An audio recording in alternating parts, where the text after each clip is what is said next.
خب بچه ننت یه موضوعی هست که صلاح دونستم یه جوری بگم که شوک نشی. چی؟ ننت مرده. شوخی میکنی؟ نه اتفاقا جدی میکنم. میخوای بگم بابام بیاد جرت بده؟ تو بی پدر مادر تر از اونی هستی که هستی. مردی که چی داری میگی؟ بابات زندانم. بالاخره در میاد میگم جرت بده. هیچ موقع از زندان در نمیاد. چرا؟ چون تو زندان گوشتی شد ننه بابای من. بله من یعنی چیز تو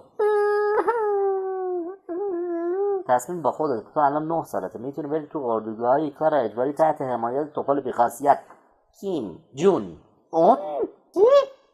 یا تحت حمایت کیم جون این. کیم جون این کیه دیگه؟ کیم جون این یعنی که تو 18 سالگی تازه کارت شروع میشه. در هر صورت دهنت سرویسه. چرا؟ چون باید بری تو استریت کلابا و پول در بیاری، یا نه بری کنار خیابون پول شی، یا نه بری تاشی.